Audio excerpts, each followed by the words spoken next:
Descubriendo Palomero.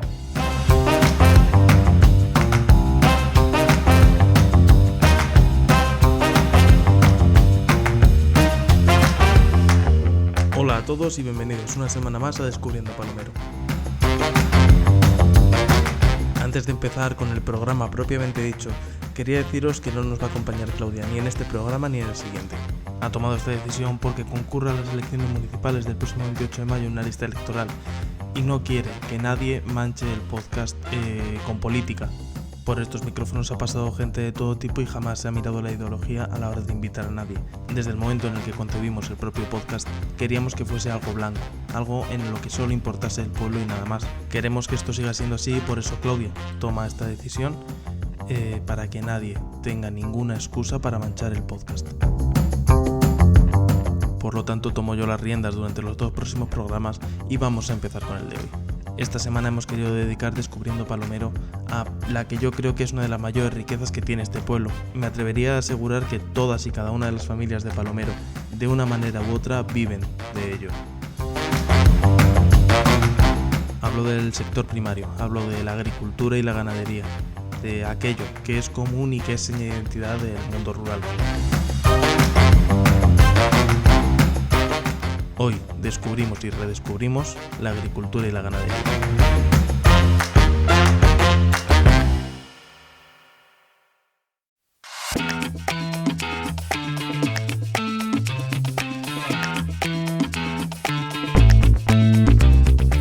Comenzamos este Descubriendo Palomero que dedicamos tanto a la ganadería como a la agricultura, entrevistando a un joven agricultor y ganadero de Palomero. Alejandro, bienvenido.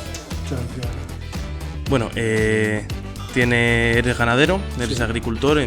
Lo primero que te quería preguntar es ¿qué cultivas y qué animales tienes? Pues cultivamos principalmente olivar, que es lo que tenemos aquí, y ganado oveja, porque es lo que más se adapta al tipo de explotación que tenemos. ¿Cómo comenzaste a dedicarte al campo? Comenzamos a dedicarnos al campo pues por tradición familiar. Mi padre tenía sus olivos, mis abuelos y mi padre siempre han sido ganaderos, y continuando la tradición y continuando con lo que tenía la familia. Es más seguir un tipo de vida que no un negocio. Y te da la tranquilidad de vivir en un pueblo que es muy diferente, por lo menos para mí, a vivir en una ciudad. Yo sería incapaz de vivir en una ciudad y sin embargo en un pueblo vivo perfectamente. Entonces la agricultura y la ganadería, aparte de ser un oficio, te ofrece un modo de vida que es el del pueblo, ¿no? Sí, sí. La verdad que yo no me dedico ni a la agricultura ni a la ganadería, pero el venirme al pueblo sí es verdad que es un modo de vida que gusta y que me adaptó perfectamente y que lo que dices es una tranquilidad enorme. Sí, es una vida que lleva su ritmo, su velocidad particular y te ofrece otras cosas que en otro lado no tendrías. ¿Cómo es un día siendo agricultor y ganadero? Pues cada día es un día diferente. Yo siempre digo que no hay un día igual que otro. Hoy haces una cosa, mañana haces otra. El ganado hoy te hace una cosa, mañana te hace otra. Cada día es diferente. Para mí tiene esa ventaja. Porque yo además nunca he sido una persona que me haya gustado estar siempre haciendo el mismo trabajo. A mí me ha gustado cambiar, que cada día fuera diferente, que no fuera todo igual. Y el campo ahora lo llevo, es un trabajo que me gusta por eso. ¿Cómo comenzaste a dedicarte a esto? Pues comenzamos ya más profesionalmente. Pues comenzamos por allá por el 2012, después de la otra crisis, que entonces hasta el año 2012 yo me dedicaba principalmente al tema de maquinaria. Mi hermano y yo íbamos a trabajar a las carreteras y fue cuando empezó la crisis, ya nos golpeó de plano y dimos en quedarnos sin trabajo. Y decidimos en aquellos momentos en hacernos con ganado. Hacer un proyecto nuevo, intentar cambiar algo de lo que había y así empezamos un poco más. Hasta que 4 o 5 años después sí, por el año 2016, 2017, dimos ya el paso de incorporar yo a la empresa agraria y dedicarme a esto ya más profesionalmente que hasta entonces. ¿Y trabajas tú solo? ¿Eres autónomo? Sí, yo soy autónomo y trabajo solo. Bueno, trabajo solo no. Tengo la ayuda indispensable de mi padre. Y claro, cuando alguien te ayuda, pues tiene siempre ese apoyo, esa experiencia que ellos tienen, ese explicarte las cosas, ese ver su punto de vista y luego contraponerlo con el tuyo, porque esto ha cambiado mucho. Esto no es lo de hace 40 años, ahora hay muchas más cosas. Cosas que antes hacían, que para ellos eran normales, para nosotros es, iba a decir prohibido, pero casi. Antes tú tenías ganado y ibas con el ganado, salían con el ganado a pastar a olivos abiertos todos los días.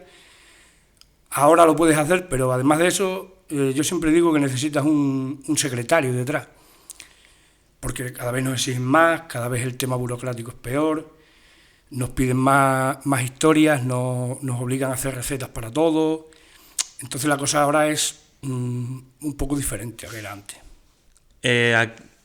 Algo que he visto cuando he venido y que por allí, por Zamora por lo menos, no lo he visto, es que cada pueblo tiene su cooperativa. ¿Tú perteneces a la cooperativa de aquí de Palomeras? Sí, yo pertenezco a la cooperativa San Miguel Arcángel, de la que llevo siendo socio 23 añitos ya.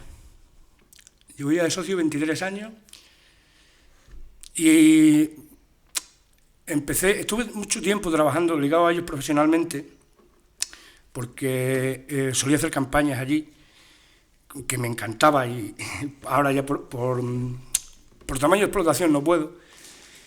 Y para mí las cooperativas son imprescindibles en el mundo rural. Es la forma, o yo lo veo como la forma de hacer fuerza frente al mercado que tenemos. Porque tenemos un mercado que al final es normal, es leonino y todo Dios va a beneficio, y la única forma que tenemos de hacer fuerza es con la unión y, desde mi punto de vista, con las cooperativas. ¿Cómo funciona la cooperativa?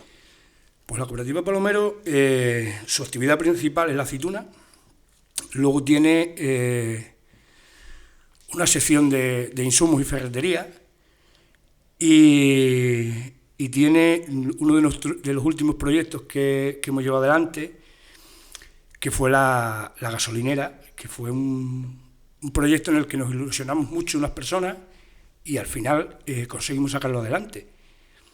Tuvo sus problemas, como digo yo siempre, tuvo sus pequeños contratiempos y al final lo sacamos adelante. ¿Cuál es el futuro que le ves a la ganadería y la agricultura, no solo en Palomeros, sino en general? Me refiero a la agricultura y a la ganadería tradicional, no sí. Esto de las macrogranjas y tal, no, lo de la gente. Es que ese es el gran problema ahora mismo, o yo lo veo como el gran problema. La agricultura tradicional que conocieron algunos, o que conocimos algunos, va a sufrir mucho, desde mi punto de vista, en los próximos años. Vienen épocas complicadas, porque la agricultura o te mecanizas o muere. No es todo como hace 40 años, es un mundo que ahora mismo tú tienes que coger el producto cuando está bueno, cuando la aceituna tienes que coger en el momento exacto, o no te merece la pena. Por eso es el tema de la mecanización. Nosotros, por ejemplo, tuvieron una idea que yo entonces no estaba, entre mi hermano y un amigo, y tienen una máquina media, y nosotros luego, por otras historias, hemos comprado otra, porque si no, el coger las aceitunas a nosotros nos sería casi imposible. O te mecanizas al día de hoy, o no puedes continuar. Es la única forma que tenemos de hacer competencia a las grandes explotaciones, a los superintensivos y a lo que nos pueda venir en un futuro, porque todavía no sabemos lo que nos puede venir en un futuro. La ganadería, yo siempre creo que la carne de extensivo será mucho mejor siempre que la carne de intensivo. Pero volvemos a lo mismo, todo el mundo va a sacar el mayor beneficio posible y hay veces que no te queda otra. Creo que la ganadería van a venirle años muy malos, peor que la agricultura quizás. Yo creo que sí, yo creo que van a venir años bastante peores, porque es otro... además, aunque tiene la ventaja, por ejemplo, que en la ganadería sí están los precios bastante regulados. Porque quieras o no, por ejemplo, en Extremadura todos los viernes sale la lonja del ganado y tú sabes lo que vale un cordero esa semana. Cosa que, por ejemplo, con la aceituna no nos pasa. Pero el nivel que están cogiendo las macrogranjas en Europa y algunas políticas que está haciendo Europa nos pueden hacer muchísimo daño más del que nos pensamos. Y para mí la ganadería luego tiene otros hándicaps, que es que son 365 días al año y la gente, pues claro, queremos llevar un tipo de vida que no es trabajar 365 días al año. Cada uno necesitamos nuestro momento, necesitamos nuestros días y necesitamos nuestras historias, nuestro desconectar. Y yo creo que le vienen a la pequeña ganadería le vienen años complicados. Bueno, pues desde aquí animamos a la gente a consumir local, a consumir producto, carne y hortalizas de cercanía, porque al final es algo que va a repercutir de manera totalmente directa a las economías de los pequeños pueblos, ¿no? Sí, es una cosa muy importante. Yo desde mi punto de vista, siempre que puedo lo hago, porque al final es verdad que nos quejamos del calentamiento global y nos quejamos de una serie de cosas y nadie miramos si lo que nos estamos comiendo viene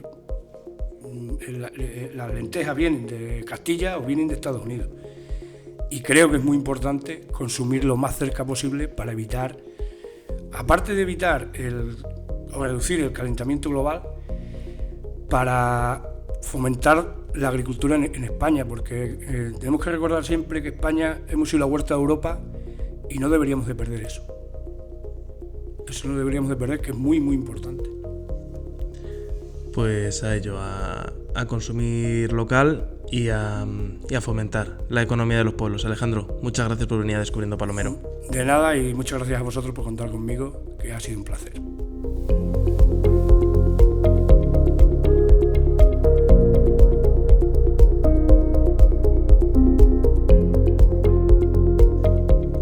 Continuamos en este Descubriendo Palomero dedicado a la agricultura y a la ganadería, hablando de algo que nos parece muy lejano en el tiempo, pero que hasta hace 4 días, como quien dice, era así. Y era que los niños eran también fuerza de trabajo, eran mano de trabajo en las casas y les tocaba en las zonas rurales donde el trabajo era principalmente en el campo ir a trabajar en los olivos, con las ovejas y demás. Para hablar de esto hemos traído a una persona que, aunque Claudia no está aquí, sé de primera mano que le hace mucha ilusión que esté aquí. Bienvenida, Rosa. Lo primero que te quería preguntar es ¿con qué edad empezaste a trabajar en el campo con tu familia? Pues casi que desde que tengo uso de razón, desde muy pequeña. Es que casi ni me acuerdo, fíjate. ¿Y qué era lo que hacías? Pues hacía eso, el día que tenía a mi padre, que era al otro sitio, pues ir con las ovejas, porque era la mayor de los 4, ir con las ovejas.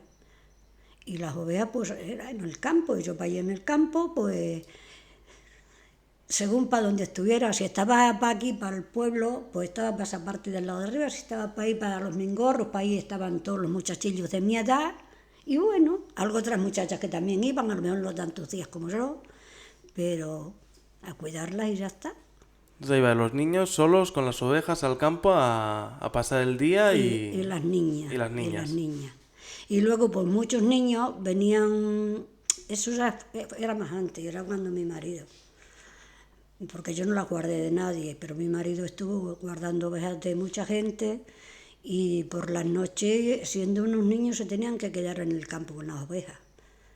Y resulta que luego después, si llovía, como se tronaba, como si había perros, como si había lobos, no se podían dejar las ovejas solas. Claro. Que el mío hombre ha pasado todo el mío que ha querido, yo no, yo sí he ido con las ovejas y también pasé miedo, ¿eh? Y pasé miedo, pues voy a decir, ¿con quién? Con la Guardia Civil. Pero no es por los guardias. Es que por ahí, por ese camino del Casal, pues era un camino, y venían del Casal. Y venían ellos, y nosotros teníamos una finca y la tienen país, mis padres, a mí no me ha tocado de Atenas. Y teníamos país, pues teníamos siempre, si no eran nada más que 20 o 25 ovejas, pero bueno, lo poco que eran había que... Y venían los guardias en unos caballos, con unas capas como esta mesa, con unos tricornios. Yo que tanto, de que lo veía venir, bueno, es que ahora me pongo a temblar. ¡Ay, qué miedo! Cogía, me iba corriendo, para un olivar que tenía unos paredones muy altos, y detrás de los paredones me metía hasta que pasaban los guardias. Y ahora cuando los veo digo, madre mía, ahora me da alegría cuando los veo porque están para hacer... Y a mí me parecía que, yo no sé, que me iban... Pasé mucho miedo, todo el miedo que quise, la verdad, mucho miedo. Por hacer ese trabajo, por ir con las ovejas y tal, o ¿os daban algún tipo de paga, una propina o algo? ¿Propina? Sí, ¿quién nos iba a pagar? Un cacho de pan con un cacho de morcilla y como dice el mi hombre, a lo mejor cuando llegabas a sacar el ganado te lo habías comido ya. En aquella época, ¿ibas a la escuela o te dedicabas exclusivamente Sí, precisamente fui con el ganado, pero fui bastante a la escuela, porque no te voy a decir ni que sea más lista, ni más torpe, ni nada, pero a las de mi generación, te lo pueden decir ellas, que le daba papas a todas. Sí, no es por darme las de grandes. Tú le preguntas a Piedad, a gente así mayor, un poquito, y Celia, o sea, Rosa, ¿cómo era en la escuela? Y te dicen, pues, estupendamente. Mira, te voy a decir ahora una anécdota que me pasó. Sí. Que nos fuimos luego. No seríamos tontas ni muy torpes, porque cuando puso una estatua de Gabriel y Galán en el Guijo, me cogió a mí la maestra y me enseñó una poesía para irla aquel día a decir yo allí. Lo que pasa es que un tal don Faustino, que era el más rico de aquí, tenía que venir a recogernos a la maestra Emi en el coche y por lo que fuera no vino y no fui. Luego con eso te quiero decir que no era de las más tontas de la escuela, ¿no? Porque no, claro. Si hubieran cogido a otra de más categoría, ¿no? Pero nací en muy mala época, hijo, porque luego ya tengo un hermano que sí ya hizo carrera, pero a mí no se me logró. ¿Y hasta qué edad fuiste a la escuela? No, a la escuela fui, sí, pues ya después de mayor ya no iba con las ovejas, ya no sé hasta cuántos años fui, pero no como ahora. No como ahora, pues iría hasta los 10 o los 12 años. Que yo ya es que no me acuerdo tampoco, y luego no solo era eso, íbamos a trillar, que decía Luis, no, pero a mí me ha costado estar montada en la trilla, toda la siesta allí, venga, con el burro dando vueltas, y bueno, a todo lo que había que hacer en el campo. ¿Y hasta qué edad estuviste yendo con las ovejas? Pues no te puedo decir, pero sí, hasta que quizás 10 o 12 años, o quizás más. Pues, no, como no nos obligaban a ir a la escuela, pues hala. ¿Y luego continuaste viviendo del campo o...? Bueno, pues luego ya, cuando fui mayor ya de edad, me casé y del campo, de las aceitunas, fuera aceitunas, jornal, hasta que luego ya teníamos nosotros algunas, íbamos a las mías y ya, pues casi siempre en el campo, menos ya, que ya si voy es por lujo. Nos comentaba justo ahora Alejandro que vivir del campo, poder vivir en el pueblo, lo que le daba era un modo de vida tranquilo y calmado que le encantaba. ¿A ti qué es lo que te ha aportado el campo? Bueno, pues a mí, ¿qué te voy a decir que me ha aportado el campo? Yo que comprendo que no me ha aportado nada. Nada más que la vida era así y había que vivirla como tocó y ya. Porque yo si en vez de mandarme al campo, me hubieran mandado a un convento de monjas que hubiera sido, seguro que yo me había hecho una carrera. Así que yo tenía Todo eso que yo tenía con lo mío aquí, de que yo no podía ver y que yo sé leer y escribir malamente, pues mucha falta y muchas cosas. Yo digo, como algún día tenga hijos, como pueda, aunque sea hecho las tripas por los mis hijos, para que no tengan que estar como yo guardando chivos y ovejas y cabras, y mal comidos, porque no había para comer. Porque yo me acuerdo que nosotros, no es que, pero teníamos a las dos abuelas de aquí y la de Marchaga, que era mi padre, y la verdad que siempre nos estaban dando para comer, pero muy mal, muy mal. Bueno, a día de hoy el campo hemos visto que ha avanzado y la gente no tiene que estar como en aquella época que era de tanta pobreza, ¿no? Oye, vamos, y con una manta mojada porque no habían paraguas. Y yo los días malos ni eso no he ido, pero mi marido ha pasado todo el mío que ha querido, cuando el año de los maquis, se tenía que quedar con el ganado por las noches, un crío de a lo mejor de 12 o 13 años, quedarse en el ganado porque había que quedarse, y si venían los lobos y se lo comían, era primero que se comieran al pastor que Así que aquel lo pasó muy mal. Hemos visto cómo era la vida de estos niños pastores y mal comidos. Y también hemos visto cómo ha avanzado la sociedad para que los niños a día de hoy no tengan que dedicarse a ello, pero cómo nuestros pueblos siguen viviendo del campo.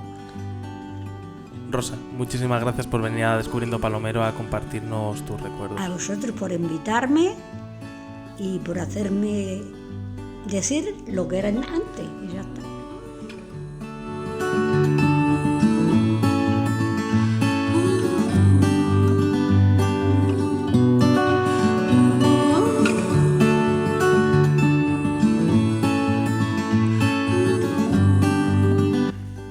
Pues llegamos al final de este Descubriendo Palomero, dedicado a la agricultura y a la ganadería, poniendo un poco de perspectiva a cuál es el pasado, de dónde viene este sector, cuál es su presente y también ver cuál es su futuro, aunque ya hemos un poco atisbado cuál es en las dos entrevistas anteriores.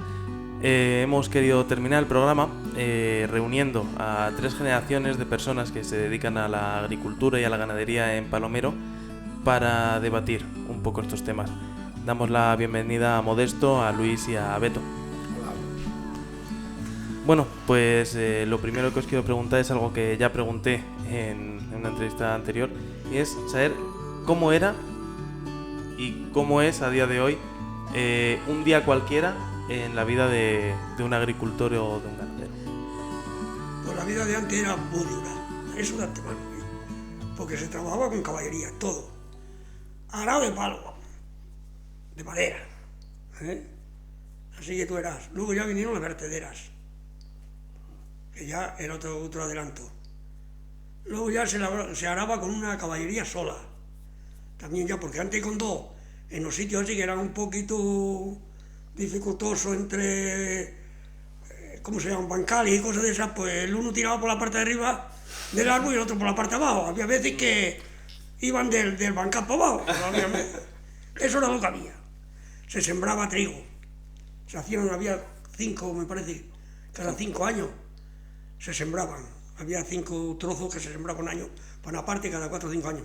Las aras se arrancaban a mano, porque como iban a meter las caballerías con los aros de palo y eso, o las vertederas metían las caballerías allí, no podían arrancarlas porque no tenían fuerza, no había alimentación para alimentarlas.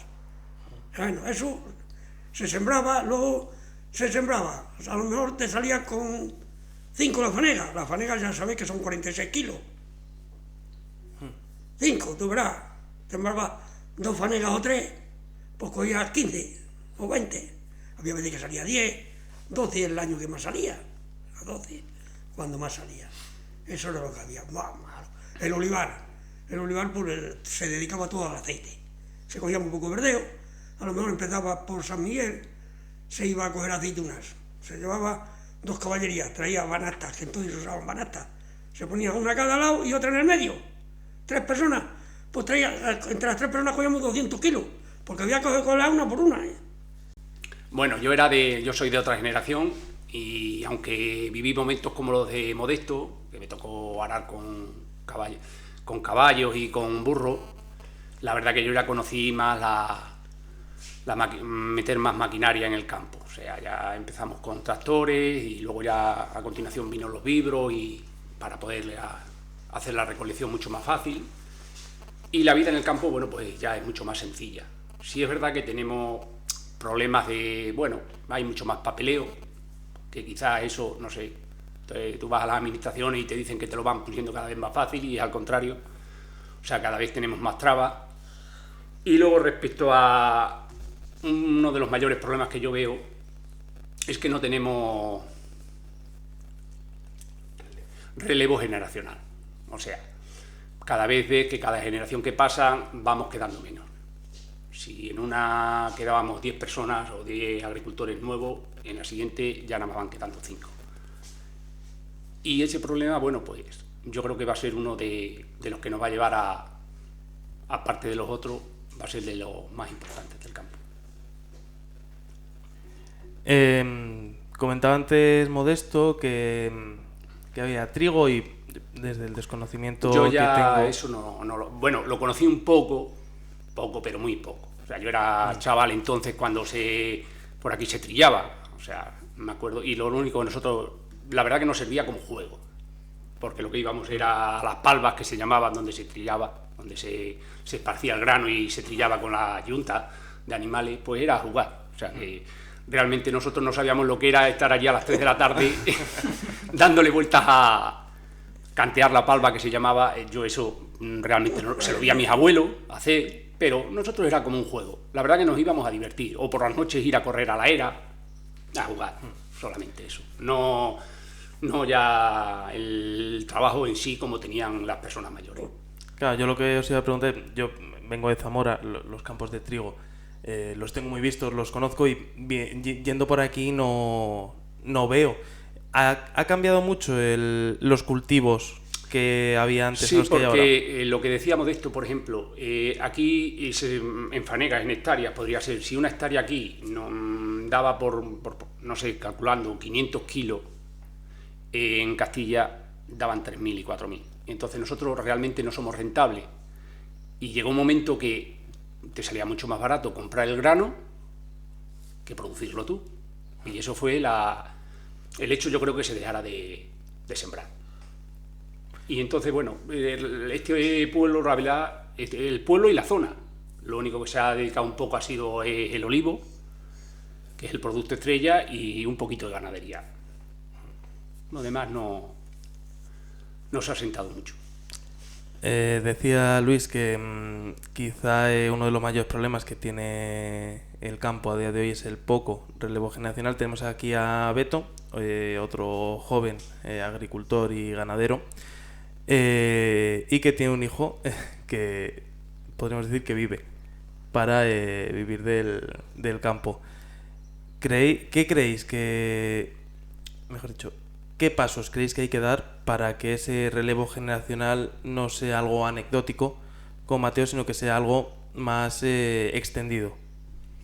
Pues eso no se sabe ahora muy pequeño, pero bueno, la verdad que el campo es duro, pero hay mucha maquinaria ya no es como decía Modesto y Luis, pero claro, también el papeleo que lleva ahora ya no es como antes, que dice no valgo para estudiar, me voy al campo. Ahora hay que saber estudiar, hay que estudiar para ir al campo también, porque es mucho tipo de papeleo y claro, te piden papeles para todo y tienes que hacerlo, aparte de trabajar en el campo, tienes que llevar todo el tipo de papeleo, ¿sabes?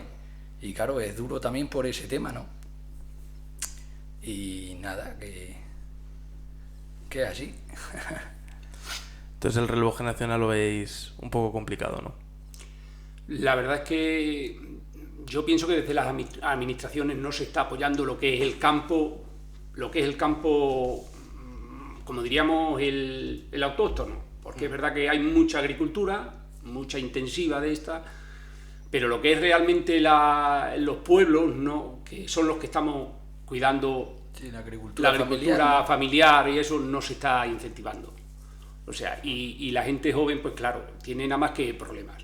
O sea, pues yo te pongo el caso de mi hijo. Mi hijo tiene puesta unas parcelas a su nombre y ya por el mero hecho ese no puede ser joven agricultor. no puede optar a ser joven agricultor, no puede optar a tener subvenciones, no puede optar a nada. Y yo eso no lo encuentro normal, vamos, a mi opinión. La administración lo hace así, bueno, tendrá sus motivos. Pero no, sí, yo creo que a lo mejor aprovechamos este podcast para pedir a las administraciones competentes, ¿no?, que pongan facilidades a todos los agricultores en general y quizá a los jóvenes agricultores en particular, porque al final es una forma de asentar población en los pueblos también. Claro. No deja de ser el sector principal. Debería ser así. Y deberían de mirar un poquito más por las zonas rurales. Y las zonas rurales vivimos del campo, realmente. No tenemos otra industria. O sea que o nos apoyan y no somos un campo como lo que estamos hablando, como las grandes concentraciones estas que hay tanto de olivares intensivos, de almendro, que se está ahora de aguacate. Normalmente los pequeños agricultores no tenemos esos campos. No se hace una política en realidad para la pequeña agricultura. Todo lo que digan, la PAC, por ejemplo, que se ha reformado, no se ha reformado mirando a los pequeños agricultores. No se ha hecho así. De hecho, mirando a los grandes. De hecho, y los chicos se tienen que acoger pues, a lo poco que puedan. Y es que de hecho, aparte, a los más pequeños los han sacado. O sea, ¿cómo puedes castigar a una persona porque solamente tiene derecho, cobra 500 euros? A ese señor lo has quitado ya de ahí. No, señor, a ese señor lo tenías que potenciar y darle más. Y al que más cobra, quitarle. Y ha sido al contrario. Al final siempre pasa igual. O sea, siempre perdemos lo mismo. Siempre, es la que decía el otro. Para los desgraciados todos son bien bonitos los palos de mira para los. Bueno, pues terminamos el programa haciendo esa reivindicación que decía antes a las administraciones que les competa para que apoyen a los pequeños agricultores, porque al final son el alma y son la economía de nuestros pueblos, y si no les apoyamos, nuestros pueblos poco a poco acabarán muriendo. Luis, Modesto, Beto, muchísimas gracias por venir a Descubriendo Palomero y mucho ánimo en lo que queda de campaña. Gracias. Muchas gracias.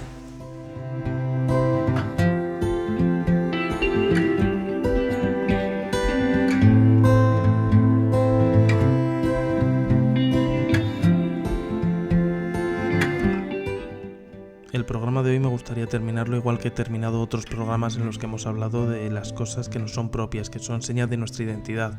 Igual que cuando hemos hablado de las tradiciones, he hablado de la necesidad de defenderlas y protegerlas, también me gustaría hablar de defender y proteger la agricultura y la ganadería, porque al final son el motor económico ya no solo de nuestro pueblo, sino de nuestra tierra en general. Pero a diferencia de las tradiciones, a diferencia de, por ejemplo, la pastorela y demás, en nuestro día a día hay pequeñas acciones que pueden marcar la diferencia.